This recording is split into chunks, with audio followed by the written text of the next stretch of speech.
Bismillahir-Rahmanir-Rahim. Alhamdulillahi Rabbil alamin. Wa sallallahu wa sallama ala nabiyyina Muhammad wa ala alihi wa sahbihi wa man tabi'ahum bi ihsanin ila yawmiddin. Allahumma faqihna fid din wa 'allimna kitabak wa sunnata rasulik. Sallallahu alayhi wa sallam. Kitab-ı Kabair'dan 9-cı babında адам баласы өзін адамдардың үстінен жоғары көтерілуді, жоғары қоюды және жер бетінде бүлік жасауды қалау турасында айтылады. Яғни бұл баптың тақырыбы адам баласы жер бетінде өзін басқа адамдардан жоғары қоюды ұмтылу, соны қалау, тәкаппарлықпен және адамдарды төмен санаумен. Осындай ниеті бар, осындай қалауы бар адамның жүрекпен үлкен күнә жасаған болып саналады. Және жер бетінде бүлікті таратқысы келетін адам, жер бетінде күнәларды таратқысы келетін адам, Аллах Тағала риза болмайтын, тыйым салған нәрселерді таратқысы келетін адамдар, олар бүлікті таратуды қалайтындар. Аллах Тағала Құранда: "Тилка ад-дарул ахирату надж'алуха лиллазина ла юридуна улуван фил арди ва ла фасада вал ақибату лил муттақин." Ахиреттегі жаннатты біз жер бетінде өздерін жоғары қоюды қаламайтын және жер бетінде бұзу, бүлдірушілікті қаламайтын құлдарымызға дайындап қойдық дейді. Міне осы тақуалы құлдардың соңғы нәтижесі хайырмен аяқталады. Бұл аяттың мағынасында Аллах Тағала жаннатты өзінің құлдарына дайындап қойғанын хабар берді. Бірақ қандай құлдар? Сұрақ. Ол құлдардың сипаты жер бетінде өздерін жоғары қоюды қаламайды.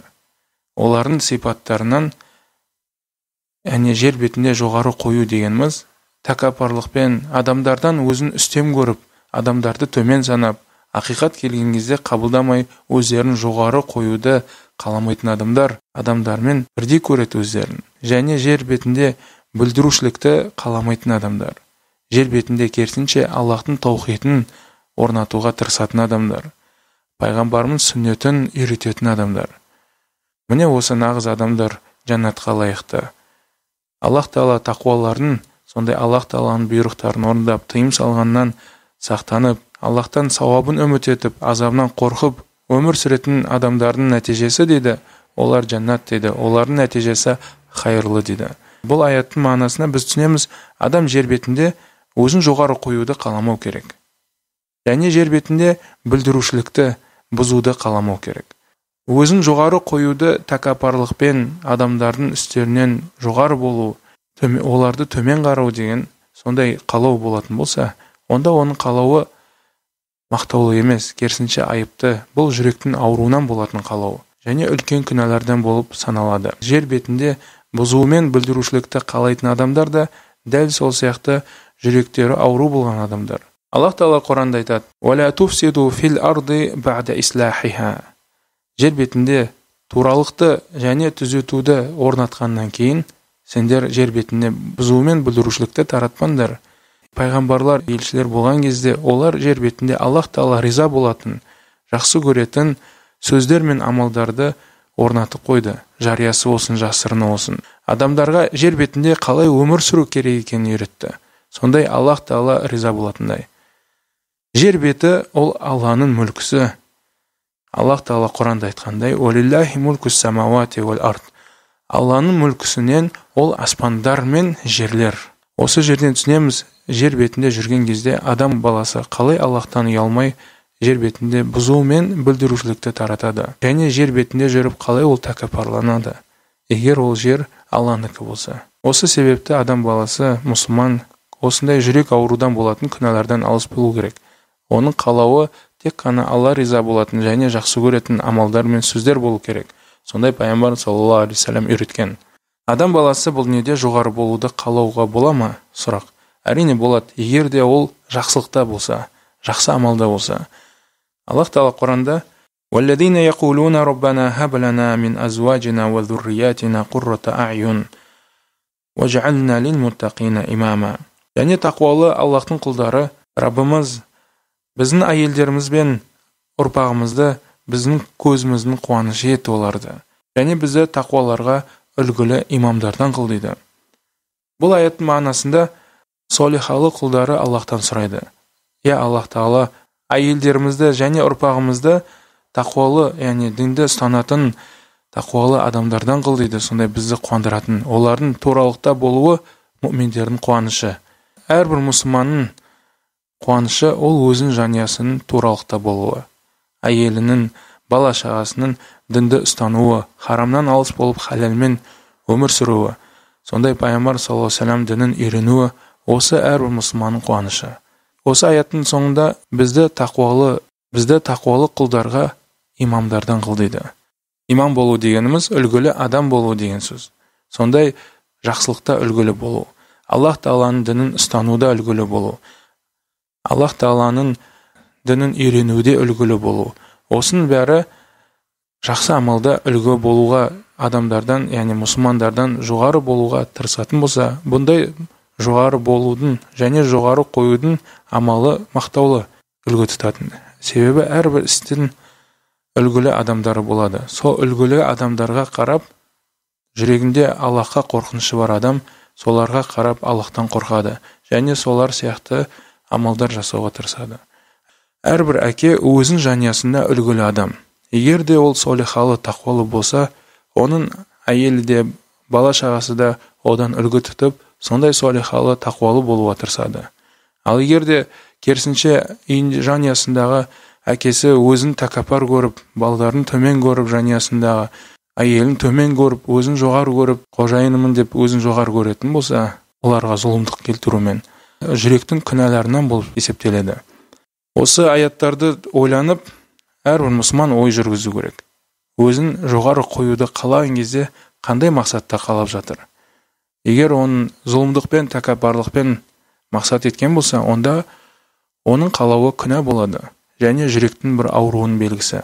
Ал егер де өзін жоғары қойған кезде адамдарға тақуалыққа, жақсы амалға, Аллахқа жақындауға, пайғамбарымыз саллаллаху алейхи ва саллям артынан еруге, исламның дінін, шариғаттың заңдылығын ұстануға, үлгілі адам болуға тырысатын болса, ондай адам мақтаулы адам болып саналады. Және бұл жүректің тазалығынан, керісінше бұл жүректің тазалығынан болып саналады. Ал жер бетінде өздерін жоғары қоюды және жер бетінде бұзу мен бүлдірушілікті таратуға тырысатын адамдардың сифаты, олардың сифатынан екі жүзді адамдар болады және имансыздар болады және әлсіз мұсылмандар болады көбінесе. Себебі бұлардың имансыз бен мұнафиқтер, олар мүлдем Аллаға сенбейтіндер, Аллахтан қорқпайтындар, пайғамбарды елші деп, пайғамбар деп мойындамайтындар. Ал иманы әлсіз болған мұсылмандардан бұндай амалды істеу себептері олардың діннен дейтін хабары жоқ, Раббысын танымаудың себебінен. Осындай жүректің алынуына шалдығады олар. Сондықтан да адам іс-әрекетті жасағысы келсе, бірінші мен қалаймын деп, мен осыны дұрыс санаймын деп жасамасын. Керісінше мен осыны істер алдында, осы істі бастар алдында ол ой жүргізу керек. Бұл істі пайғамбарымыз саллаллаху алейхи ва саллям қалай істеді? Және бұл ісім турасында, бұл сөзім турасында Аллах Тағала Құранда не айтты деп, бірінші солай ой жүргізіп іздену керек. Сосын барып оны іске асыру керек. Ал егер де адам өзінің сөзін Аллахтың және елшінің сөзінен жоғары қоятын болса, ол адасудың белгісі. Аллах Тағала Құранда мұнафиқтер турасында былай да айтты: "Ва иза қила лахум ла туфсиду фил арди, қалу иннама нахну муслихун" деді. Егер бұл мұнафиқтерге жер бетінде бұзу мен бүлдірушілікті таратпаңдар деп айтатын болсақ, олардың айтатын сөздері шын мәнінде біз тек қана түзетушіміз дейді. Қараңыздар, мұнафиқтер сондай жүректерінде күпірлікті жасырған адамдар. Олар жер бетінде Аллах Тағала бұйырған бұйрыққа қарсы келгендер және тыйым салған нәрселерден тыйылмай соны істегендер. Олар керісінше жер бетінде фасадты таратуға тырысады. Аллах Тағаланың таухидын бұзуға тырысады. Пайғамбарымыз саллаллаху алейхи ва саллям сүннетін жоқ қылуға тырысады. Аллах Тағала Құранда олардың хәлдерін ашып баяндады. Олардың мақсаттары бұл дүниеде жер бетінде бұзу мен бүлдірушілікті тарату. Олардың сөздері әдемі көріну мүмкін. Денелері ірі, сондай әдемі көріну мүмкін. Байлықтары мол болу мүмкін, бала шағалары көп болу мүмкін. Бірақ та олардың жүректерінде Аллахқа деген иман жоқ. Керісінше күпірлік пен иманды бірге қосып, екеуін араластырғысы келген адамдар. Ал иман мен күпірлік ол бірге араласпайды. Егер иман болса, күпірлік болмайды. Ал егер де күпірлік болса, иман болмайды. Сондықтан да мұнафиқтерді Аллах Тағала осы амалдары үшін иннал мунафиқина фи даркил асфали минан нар, расында мұнафиқтердің барар жері тозақтың ең түбінде дейді. Аллах Тағала басқа аятта валя туфсиду фил арди ба'да ислахиха дейді. Жер бетінде туралықпен түзетушілікті орнатқаннан кейін жер бетіне бұзу мен бүлдірушілікті таратпаңдар. Бұл аяттың мағынасына Ибн Қайым рахималла былай деп айтады: расында жер бетінде бұзушылық ол Аллах Тағаланың әміріне қарсы шығу, Аллах Тағалаға бойсынбауға шақыру дейді. Және ең үлкен жер бетіндегі бұзу және бүлдіру ол Аллах Тағалаға серік қосу дейді. Аллах Тағаланың жерінде жүріп, Аллах Тағаланың мүлкісінде жүріп, Аллаға қарсы келу ол ең үлкен күнәлар дейді. Аллах Тағала жер бетін немен түзетті? Кіммен түзетті? Жер бетін өзінің кітабымен түзетті. Кітаптарын түсірумен пайғамбарларға. Пайғамбарлар арқылы, елшілер арқылы жер бетіне туралықпен түзетушілікті орнатты. Өзінің шариатын орнатты, таухидын орнатты. Пайғамбарлар немен жер бетін түзетті? Олар Аллахтың таухидына шақырды. Және Аллах Тағала риза болмайтын амалдардан адамдарды алыстатты. Сөйтіп олар жер бетінде туралықты орнатуға себеп болды. Ал жер бетінде болған бұзу мен бүлдірушіліктің ең алғашқысы ол Аллаға серік қосу. Аллаға серік қосу, өздеріңіз білесіздер, Аллах Тағала арналған құлшылықты басқа біреуге арнау. Немесе Аллахпен бірге басқа біреуден дұға тілеу, немесе Аллахқа бойсынып, және Аллах Тағала харам еткен нәрсені халал еткен адамдарға бойсыну. Немесе Аллах Тағала халал еткен нәрсені харам еткен адамдарға бойсыну. Және жер бетінде жүріп, Аллахты жақсы көргендей басқа біреуді жақсы көру. Және жер бетінде жүріп, жүрек ниеті Аллах Тағала емес, басқа біреуді қалау, соған ұмтылу болса, дүние мүлкі болса, онда ол жер бетінде жамандық таратқан болып саналады. Енді осыдан кейінгі жер бетіндегі үлкен бұзушылық пен үлкен бүлдірушілік ол пайғамбарымыз саллаллаху алейхи ва саллям үйреткен сүннетіне бидағат енгізу. Бидағат дегеніміз дінде пайғамбарымыз саллаллаху алейхи ва саллям бұйырмаған нәрселерді дінге енгізу. Бұл бидағаттарды кім қолдайтын болса, кім соны тарататын болса, ол жер бетінде фасадты таратқан болып саналады. Жер бетінде бүлдірушілікті, бұзушылықты таратқан болып саналады. Себебі пайғамбарымыз саллаллаху алейхи ва саллям Аллах Тағаланың елшісі және пайғамбары. Ол жер бетіне тек қана Аллах Тағала нені қалады, неге риза болды, нені жақсы көрді, соны үйретті. Ал егер де кім Аллахтың елшісі бізге дұрыс үйретпеді десе, онда Аллах Тағала оны елшілігін дұрыс атқармады, яғни елші етіп дұрыстап оны жібермеді деген Аллах Тағаланың өтірікке шығару болады. Сондықтан бидағат деген ол жақсы нәрсе емес. Бидағат деген ол Аллах Тағаланың елшісі турасында жаман ойлау деген сөз. Кім жер бетіне бидағат тарататын болса, ол жер бетінде бұзу мен бүлдірушілікті таратқан болып саналады. Бұзу мен бүлдірушіліктің таратудың бір сипаттарының бірі, бір көріністерінің бірі қазір уақытта ол неше түрлі харамға толы видеороликтер немесе аудиозапистерді адамдарға тарату. Қазір уақытта күнә жасаудың жолдары өте көп. Баяғы кезде күнә жасау адам соған ұмтылып, аяқтай барып, соған тырысатын еді. Қазір кезде адам үйінде отырып, жер бетінде күнә таратады. Сондықтан да адам қандай бір видеоролик болсын, ішінде харам нәрсеге толы болса, аураттары ашық, немесе харам сөздер айтатын болса, немесе Аллахқа серік қосатын амалдар көрсететін болса, оларды таратуға болмайды. Және сондай жерге ұмтылып баруға болмайды. Мысалы, адам харам жерге барып, Аллах Тағаланың риза болмайтын амалдарды көруге болмайды. Мысалы, кинотеатр сияқты жерлерге барып, Аллах Тағаланың харам еткен нәрселерін, олар соның бәрін таратып көрсетеді. Не үшін? Адамдарды бұзу үшін, адамдарды бүлдіру үшін. Яғни осы олардың амалдары жер бетінде бұзу мен бүлдірушілікті тарату. Және де басқа да амалдардың бірі жер бетінде бұзу мен бүлдірушілікті таратудың, ол жер бетінде сиқырдың таралуы. Аллах Тағала Құранда «Инналлаха ла юслиху амалал муфсидин» деді. Аллах Тағала сондай бұзу мен бүлдірушілікті тарататындардың амалдарын түзетпейді деді. Керісінше олардың амалдары өздеріне зиян болады. Жер бетінде қандай нәрсе Аллах Тағала жақсы көрмейтін болса, риза болмайтын болса, және пайғамбарымыз саллаллаху алейхи ва саллям сүннетінде келмеген болса, және Аллахтың заңында, Аллах Тағаланың шариатында бұл нәрсе харам етілген болса, оны таратуға болмайды. Ибн Таймия рахимахуллах жер бетінде адамды біз 4 бөлікке бөлеміз дейді. Бірінші бөлігі ол жер бетінде өздерін жоғары қойып адамдардың үстінен тәкаппар болғандар, адамдарды төмен көретіндер, ақиқат келсе қабылдамайтындар, және жер бетінде бұзу мен бүлдірушілікті таратуға тырысатын адамдар. Фираун сияқты және оған ергендер дейді. Олар тозақ отында болады қиямет күні. Ал екінші бөлігі олар жер бетінде өздерін жоғары қоюды қаламайды, тәкаппарлықты қаламайды адамдардың үстінен, адамдарды төмен санамайды, бірақ керісінше жер бетінде бұзу мен бүлдірушілікті тарататындар. Олар ұрылар сияқты, немесе қылмыскер адамдар сияқты. Және үшінші бөлігі олар жер бетінде керісінше жоғары болуды қалайды. Адамдардың үстінен тәкаппар болып, бір мәртебеге, бір мансапқа жетіп алғаннан кейін өздеріне көп алып, сондай мен білесің бе кім екенін деп сөйлейді. Сондай бір жұлдызды ұстап алып, соны жібермейтін адамдар. Ондай адамдарды біздер звездный болезньмен ауыратындар деп айтамыз. Бірақ олар жер бетінде бұзу мен бүлдірушілікті таратпайды.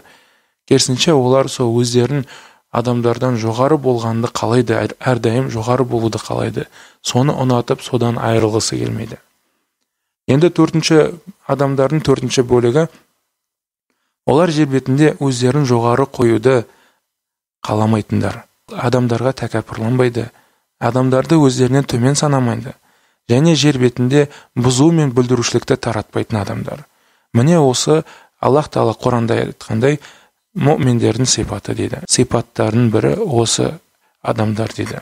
Өздерін жоғары қоюды санамайтын, жер бетінде бұзу мен бүлдірушілікті таратпайтындар. Анас радиаллаху анху хадисінде келеді, пайғамбар саллаллаху алейхи ва саллям былай деп айтады: «Ла юъмину ахадукум хатта юхибба ли ахихи ма юхиббу ли нафсихи». Бұны Бухари, Муслим риуаят еткен бұл хадисті. Бұл хадистің мағынасында сендердің имандарың кәміл болмайды дейді. Өздеріне жақсы көретінді бауырларына жақсы көрмегенше дейді. Біз түсінеміз, егер адам өзіне жақсы көретінді бауырына жақсы көрсе, ол мұъминдердің сипаты, оның иманы кәміл болады.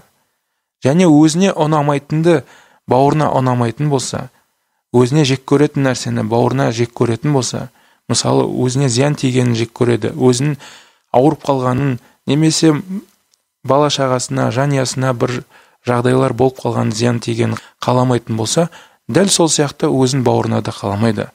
Бауырының ауырып қалғанын қаламайды, бауырын жанұясына зиян болған қаламайды, бауырын жанұясына, бала шағасына зиян тигенін қаламайды. Мына нағыз иманы кәміл адамдардың белгісі. Және мал-мүлігі кеңейгені, мал-мүлігінде береке болғаны, әйелі, бала шағасы денсаулығы жақсы болған, өзінің денсаулығы жақсы болған, және бала шағасы, жанұясы, өзі де Аллахқа жақын болған, пайғамбар саллаллаху алейхи ва саллям артынан ергенін, ислам дінінің заңдылығын ұстанғанын қалайтындар, жақсы көретіндер өзінен. Сөйтіп өзіне жақсы көре тұра бауырына қалайтын болса, бауырына осы нәрсені тілейтін болса, жасырын күйде бауырының артынан дұға тілейтін болса, Аллах Тағала оның қиыншылығын көмектес, оған жәрдем бер деп дұға тілейтін болса, ол иманның кәмілдігін белгісі. Ал енді иманның кәміл болмайтын белгілер қандай?